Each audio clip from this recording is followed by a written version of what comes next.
Baik, selamat siang. Perkenalkan, nama lengkap saya Maria Trisilda Salu dengan NPM 33200063. Di sini saya dari kelompok kedua akan mempresentasikan hasil PPT kami mengenai peran guru dalam bimbingan konseling. Baik, sebelum masuk lebih jauh, di sini kita harus mengetahui terlebih dahulu apa itu bimbingan, apa itu konseling. Di sini saya akan menjelaskan apa itu bimbingan. Di sini bimbingan adalah bantuan yang diberikan oleh pembimbing kepada individu agar yang dibimbing mencapai kemandirian dengan menggunakan berbagai bahan melalui interaksi dan pemberian nasihat serta gagasan dalam suasana usaha dan berdasarkan norma-norma yang berlaku. Ya, selanjutnya saya akan menjelaskan tentang apa itu konseling.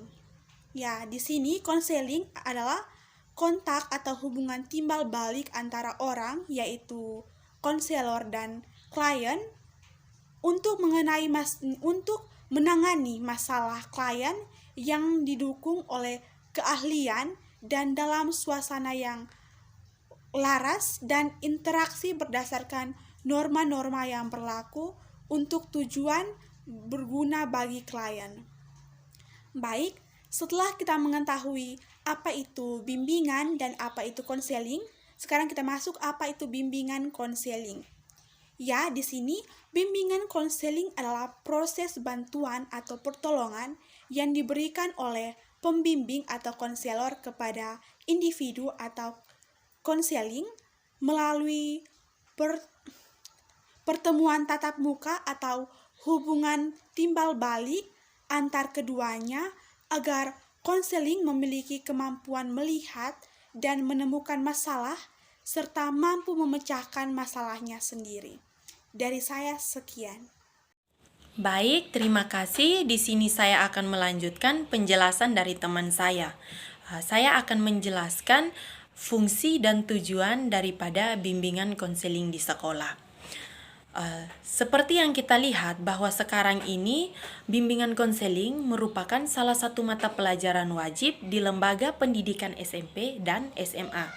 Bahkan bukan hanya pada lembaga pendidikan SMP dan lembaga pendidikan SMA, tetapi pada lembaga pendidikan PAUD dan lembaga pendidikan dasar juga bimbingan konseling ini sudah diterapkan. Saya akan menjelaskan yang pertama itu adalah fungsi daripada bimbingan konseling. Untuk fungsi dari bimbingan konseling itu yang pertama terkait dengan fungsi pemahaman. Pada fungsi pemahaman ini, layanan bimbingan konseling perlu melakukan pemahaman yang terkait dengan diri klien atau diri siswa. Pemahaman terhadap diri siswa atau klien ini juga masalah-masalah yang dialami oleh siswa dan klien serta lingkungan sekitar klien. Jadi pemahaman di sini bukan berarti klien saja atau siswa saja, tetapi juga untuk mengenai masalah-masalah dan lingkungan yang ada di sekitar klien atau siswa tersebut. Untuk pemahaman terhadap diri klien atau siswa tersebut berarti terkait dengan pemahaman mengenai kekuatan dan kelemahan yang dimiliki oleh diri siswa atau klien tersebut. Lalu selanjutnya mengenai masalah itu adalah masalah apa yang mendasari yang dialami oleh klien atau diri siswa, dan jenis masalahnya seperti apa, penyebab masalahnya itu apa, dan bagaimana cara untuk mengatasi masalah yang dialami oleh siswa atau klien tersebut, serta apa akibatnya jika masalah dari klien atau siswa tersebut tidak ditangani. Fungsi yang kedua yaitu fungsi pencegahan. Di sini fungsi pencegahan itu berupa layanan pemberian bantuan untuk mencegah terjadinya masalah-masalah yang mengganggu atau yang menghambat potensi siswa untuk kegiatan. Kegiatan yang dilakukan siswa itu seperti kegiatan di lingkup sekolah. Serta bimbingan konseling ini dapat memberikan kegiatan kepada siswa, yaitu kegiatan yang diberikan ini fungsinya untuk pencegahan. Pencegahan di sini bisa berupa kegiatan bimbingan karir dan bimbingan orientasi. Untuk fungsi yang ketiga adalah fungsi pengentasan. Meskipun sudah memberikan layanan pemahaman dan layanan pencegahan terhadap masalah yang dialami oleh siswa atau klien tersebut, tetapi klien tersebut bisa saja mengalami masalah-masalah tertentu. Nah, disinilah peran dan fungsi pengentasan, yaitu untuk menangani masalah-masalah yang dialami oleh siswa atau klien tersebut. Fungsi yang keempat daripada bimbingan konseling itu yaitu fungsi penyembuhan. Pada fungsi ini merupakan fungsi bimbingan konseling yang berkaitan dengan upaya memberikan bantuan kepada klien dari sisi sosial, belajar maupun karir untuk dapat diberikan kepada klien sehingga dari bimbingan konseling ini bisa memberikan teknik-teknik kepada siswa atau klien tersebut. Teknik yang dapat diberikan itu bisa berupa teknik bimbingan konseling. Adapun fungsi yang kelima dan keenam, yaitu ada fungsi pemeliharaan dan fungsi pengembangan. Berarti bahwa layanan bimbingan konseling ini dapat membantu dan memelihara keseluruhan pribadi daripada siswa atau klien tersebut sehingga diri dari siswa atau klien tersebut bisa menjadi pribadi yang lebih baik, terarah, serta pribadi yang berkelanjutan. Nah, lalu saya sudah menjelaskan fungsi daripada bimbingan konseling di sekolah. Lalu apa saja tujuan daripada bimbingan konseling? Sudah seperti yang sudah kita ketahui bersama bahwa bimbingan konseling di sekolah itu diberikan oleh guru atau konselor kepada siswa atau yang disebut dengan klien yang melakukan sesuatu masalah. Tujuan daripada bimbingan konseling itu yang pertama terkait dengan beberapa aspek.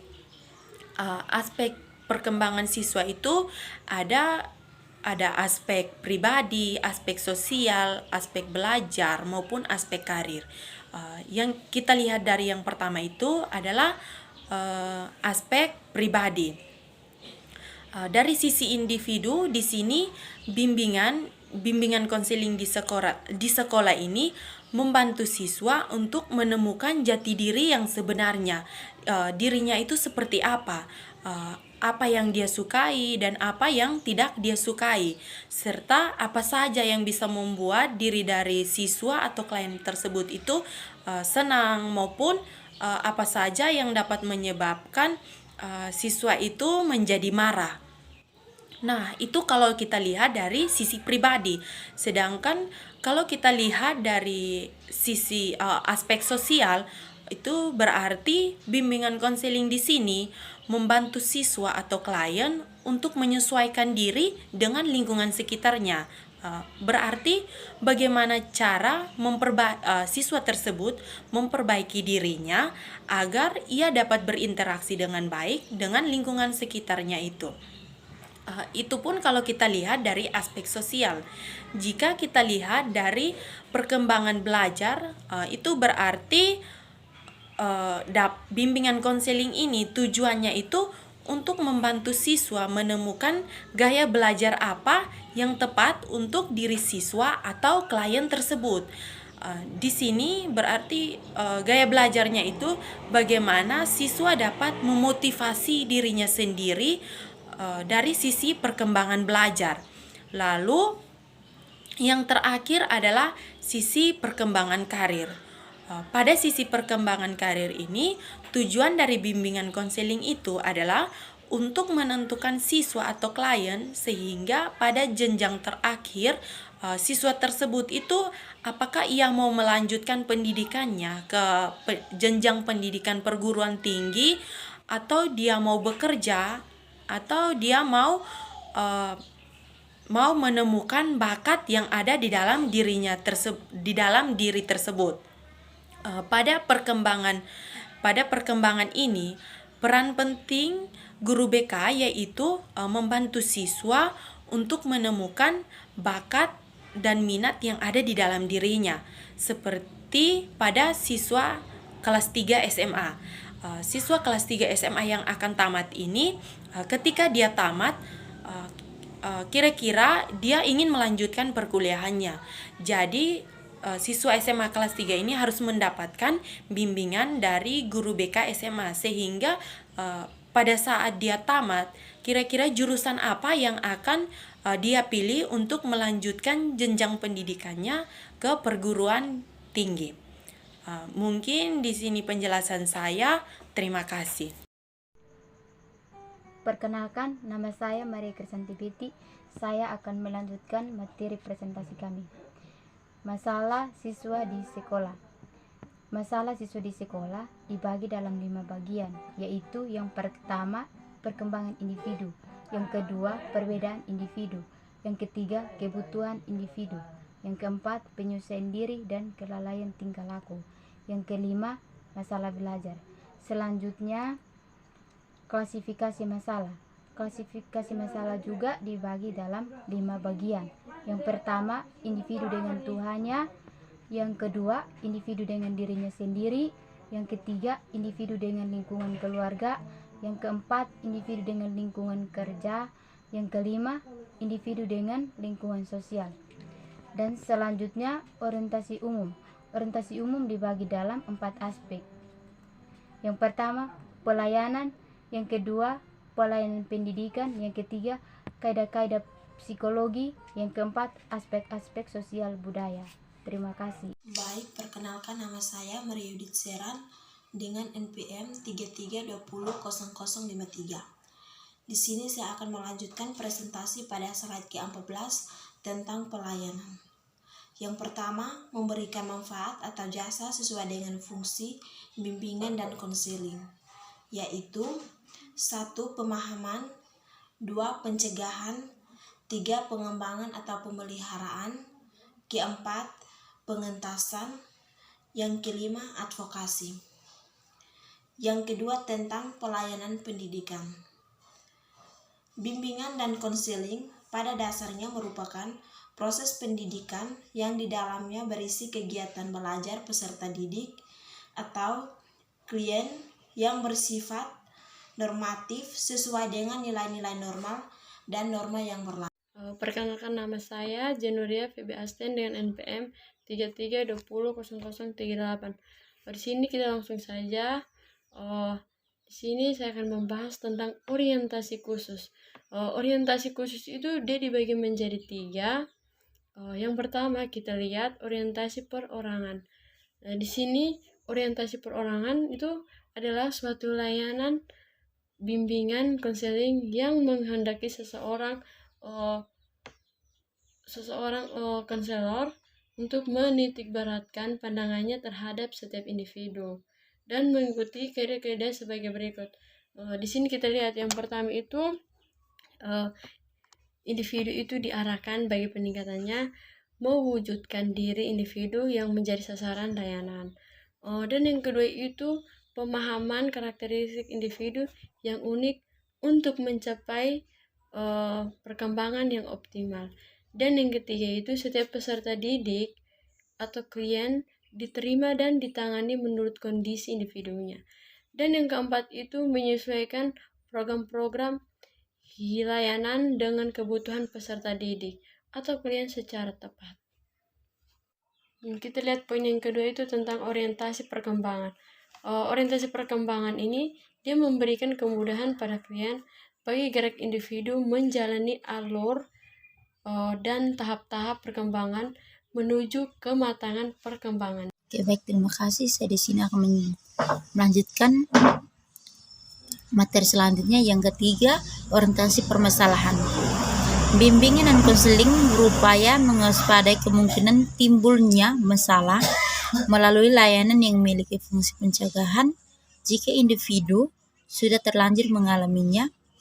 Tugas bimbingan dan konseling adalah berusaha membantu dan mengetaskannya melalui berbagai pendekatan dan teknik-teknik konseling yang lazim digunakan atau teknik umum, teknik khusus.